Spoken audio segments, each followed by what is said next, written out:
Welcome, dear students. Myself, Dr. Savita Chahar, Associate Professor, Department of Botany, Government Meera Girls College, Udaipur.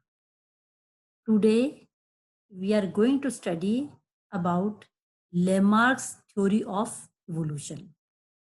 Dear students, in my previous classes, we have studied about origin of universe, origin of earth, and origin of species on the earth, and catastrophism in my previous video classes. Today, I would like to teach you about Lamarck's theory of evolution. Dear students, Lamarck was a French naturalist. He was a soldier, biologist, and an early proponent of the idea that biological evolution occurred and proceeded in accordance with natural laws. He proposed the theory of inheritance of acquired characteristic called Lamarckism or soft inheritance. Dear students, Lamarck ही वह पहले scientist थे जिन्होंने सबसे पहले कोई भी एक जो थ्योरी है वह विकास के लिए प्रस्तावित की।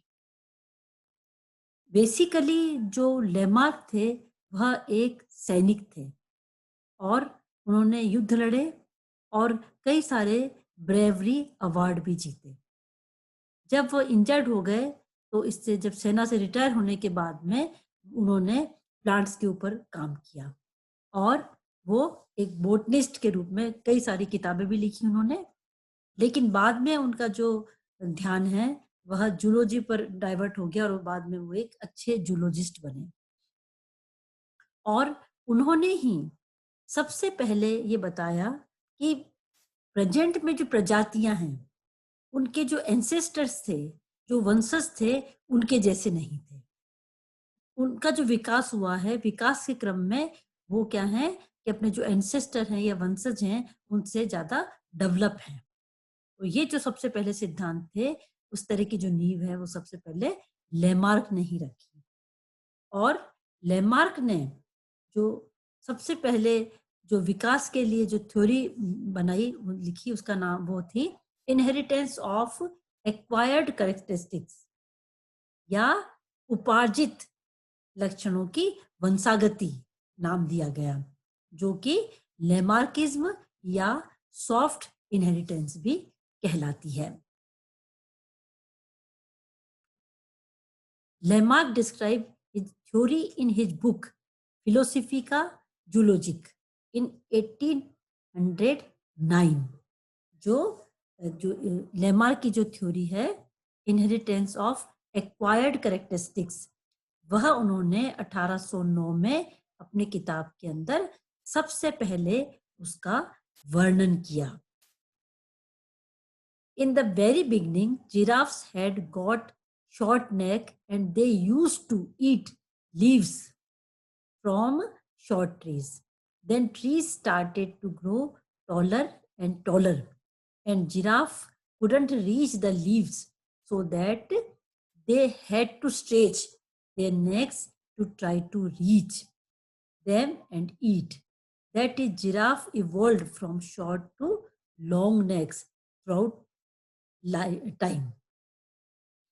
तो देखिए कि जैसे उन्होंने जो लेमार्क ने सबसे अच्छा जो एग्जाम्पल लिया वह जिराफ का लिया, लेकिन जिराफ के एग्जाम्पल्स को पढ़ने समझने से पहले हम बेसिक कंसेप्ट ऑफ लेमार्किज्म को देखेंगे। तो लेमार्क की बेसिक कंसेप्ट को समझने के लिए उन्होंने इन्हें 4 मूल धारणाओं पर आधारित है। लेमार्किज्म जो है वह 4 मूल धारणाओं पर आधारित है। The first is internal vital forces, in Hindi it is called परिमाण में वृद्धि की प्रवृत्ति। तो इसके अनुसार क्या है, जो पहला बेसिक जो इनकी कंसेप्ट है उसके अनुसार, जो कि इंटरनल वाइटल फोर्सेस कहलाती है, इसका मतलब ये है कि जीव जो हैं, पृथ्वी पर जो जीव हैं, उनमें उनके ऑर्गन के अंदर बड़े होने की एक टेंडेंसी होती है। उनके अंदर जो कोई भी ऑर्गन है, उसके अंदर बड़े होने की टेंडेंसी होती है। इसे इंटरनल वाइटल फोर्सेस कहा जाता है। Then second is effect of environmental and new needs. Lamarck ने बताया कि पहली चीज तो यह है कि इस अर्थ पर जितने भी जीव हैं, चाहे वो प्लांट हो या एनिमल हो, उनमें कोई भी ऑर्गन के जो विकास के क्रम में वो बड़े होंगे। कोई भी कोई चीज है वह धीरे धीरे छोटे ना होकर के बड़े होंगे। और ये बड़े किस लिए होंगे कि जिस एनवायरनमेंट में वह रहते हैं, उसके अनुसार उस एनवायरनमेंट का उसके ऊपर प्रभाव पड़ता है।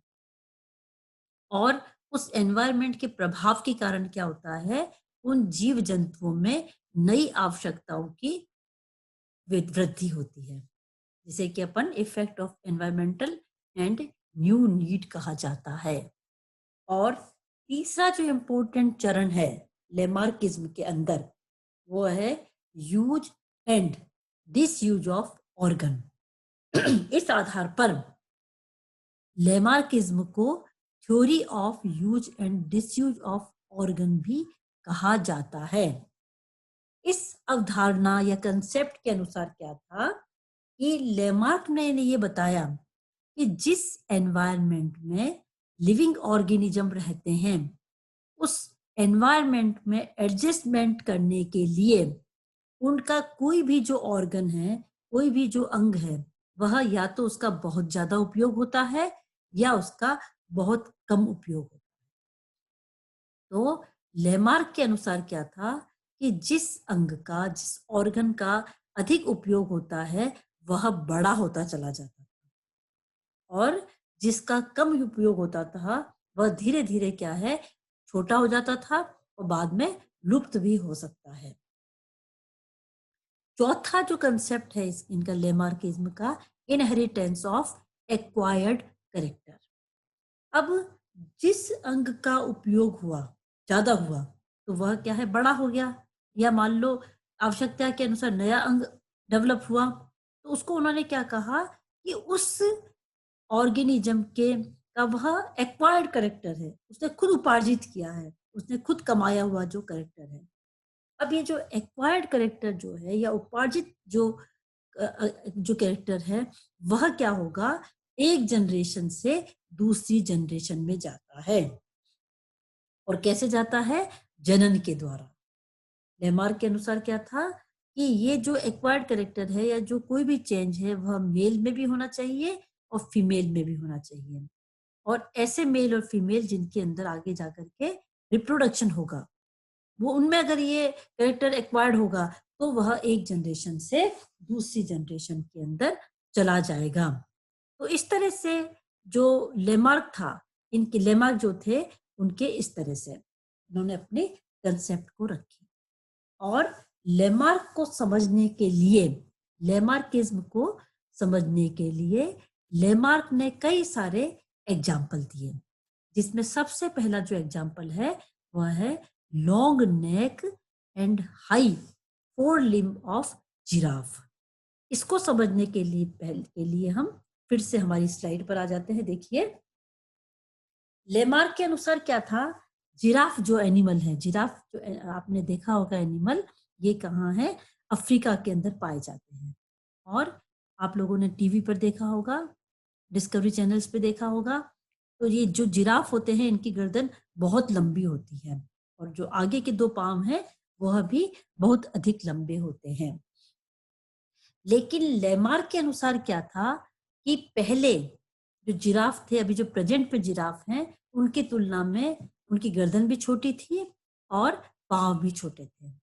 और पहले क्या था कि अफ्रीका के जो जंगल थे उसके अंदर हरी घास पाई जाती थी, पौधे भी बहुत सारे पाए जाते थे, तो आराम से वह खा के उनको लिए सफिशिएंट थी, वो जो घास थी, जो छोटे पौधे थे, वो उनके लिए मोर देन सफिशिएंट थे। लेकिन धीरे धीरे जिराफ की जो पॉपुलेशन है वो बढ़ी, दूसरे एनिमल भी वहां पे घास खाने आने लगे, तो घास की मात्रा क्या है, कम हो गई। तो जो कुछ जिराफ थे, उन्होंने क्या काम करना शुरू किया कि जो बड़े पेड़ थे, क्योंकि घास खत्म होने लग गई, उनके पत्ते खाने शुरू कर दिए। तो जब वो पत्ते खाते थे तो उसके लिए उनको गर्दन उठा के या पाँव उठा करके ऊंचे करना पड़ता था। तो लेमार्क के अनुसार क्या था कि बार-बार गर्दन का उपयोग हुआ। लेमार्क ने क्या कहा कि किसी भी ऑर्गन का यूज़ ज़्यादा होगा तो वो बड़ा हो जाएगा। तो जिराफ की जो गर्दन है वह लंबी हो गई और इसी तरह से उसके ऊपर उचकने के लिए उसको अपने आगे वाले पाँव का भी उपयोग करना पड़ता था। उसके पाँव भी क्या है, लंबे हो गए। तो लेमार्क के अनुसार क्या है, कंसेप्ट अगर हम देखें तो जिराफ क्योंकि पेड़ों के पत्ते खाते थे और नीचे के पत्ते खत्म हो गए तो और ऊपर के खाते थे। इस कारण जो कि जिराफ की गर्दन लंबी हो गई, पाँव लंबे हो गए। गर्दन खींचने के कारण। और ये जो एक्वायर कैरेक्टर हो गया, ये क्या हो गया, जिराफ का एक उपार्जित लक्षण हो गया। और ये उपार्जित लक्षण जो है वह एक जनरेशन से दूसरी जनरेशन के अंदर चला गया। जिससे क्या हो गया कि इसके जो पुराने एंसेस्टर, तो देखिए ये वाले इस डायग्राम में जो बता रखा है, सबसे छोटा जैसे थोड़ा घोड़े जैसे ही था और धीरे धीरे क्या है, इसका विकास हो गया। देन सेकंड एग्जाम्पल जो लेमार्क ने समझाने के लिए था, वह था एक्वेटिक बर्ड जो है, आप लोगों ने देखा होगा बतख के जो पंजे होते हैं उनमें आप देखना बीच में स्किन होती है, उंगलियों के बीच में स्किन होती है। तो ये किस लिए थी कि क्योंकि जो बर्ड तैरते हैं पानी के अंदर तो बार बार अपने पंजों को ऐसे फैलाते थे। पंजों को फैलाने के कारण क्या हुआ कि बीच की जो है वह स्किन जो उनकी डेवलप हो गई। और आप देखिए इस तरह से जालनुमा आकृति आप लोगों ने देखा होगा तैरते हुए जो बतख वगैरह जो पानी में तैरते हैं। इसके अलावा जो नेक्स्ट एग्जाम्पल लिया वो लिया उन्होंने स्नेक लॉस्ट देयर लेग्स। ये देखिए इस डायग्राम में देखिए, इसके अनुसार क्या था कि जो सांप थे वह पहले इस तरह के थे, उनके पांव हुआ करते थे। लेकिन धीरे धीरे क्या है, सांप क्योंकि जमीन पे चलता था तो उसके क्या है कि शरीर लंबा होने लगा। शरीर लंबा होने लगा तो जो पांव थे, छोटे छोटे पांव थे, उनका उपयोग कम हो गया। अब वो बिल में जाने लग गया। बिल में जाता था तो उसके पांव आड़े आ जाते थे, तो उन पांवों का क्या है, सिकोड़ के वो बिल के अंदर घुसता था। इस कारण क्या हुआ कि धीरे धीरे उसका जो सिद्धांत था, यूज एंड अनयूज ऑर्गन, है ना, तो उसके अनुसार क्या था कि पांव का उपयोग नहीं हुआ तो बाद में क्या है, पांव भी खत्म हो गए उसके। और उसके आगे वाली जो जनरेशन थी उसमें धीरे धीरे क्या है, पांव बिल्कुल ही लुप्त हो गए। इसी तरह से नेक्स्ट एग्जाम्पल जो है, deer became good runner by the development of strong limbs. जो हिरण थे उनके अंदर भी क्या है कि उनके पांव क्या है, काफी मजबूत हो गए और वो तेजी से दौड़ने लगे। क्यों हो गए, क्योंकि डियर क्या है, हिरण जो है उसका शिकार आसानी से दूसरे जंगली जानवर कर लेते थे जैसे शेर वगैरह। उनसे बचने के लिए वो तेज दौड़े और तेज दौड़ने की कोशिश करते थे। इससे उनके पांव मजबूत हो गए और ये जो कैरेक्टर है वह एक जनरेशन से दूसरी जनरेशन के अंदर चला गया। तो इस तरह से क्या है, लेमार्क के इवोल्यूशन की अवधारणा स्थापित की। इसके अलावा एक कैरेक्टर है रिट्रैक्टाइल क्लॉज ऑफ कार्निवोरस एनिमल्स। आप लोगों ने देखा होगा कि जो कार्निवोरस मांसाहारी जो एनिमल होते हैं उनके पंजों में आप नाखून देखिएगा, जैसे कि डॉग है, शेर है या कोई और बिल्ली वगैरह है, उनके जो नाखून है वो थोड़े से क्या है, नीचे की तरफ मुड़े हुए रहते हैं। तो वो क्यों मुड़े रहते हैं, किसी भी चीज को आसानी से उनका जो शिकार है उसको पकड़ने के लिए। तो इसमें भी कैसे हुआ, लेमार्क के अनुसार क्या था कि शुरू में उनके जो नाखून थे वह मुड़े हुए नहीं थे, लेकिन शिकार को टाइट पकड़ने के लिए, उसकी ग्रिप बढ़ाने के लिए क्या हुआ कि धीरे धीरे क्या है कि वो जो उनके जो नाखून थे वह नीचे तक की तरफ मुड़ जाते थे। और ये जो कैरेक्टर है, क्योंकि बार बार इस तरह की प्रैक्टिस की गई, तो ये जो कैरेक्टर है मुड़े हुए जो नाखून है वह एक जनरेशन से दूसरी जनरेशन के अंदर चला गया।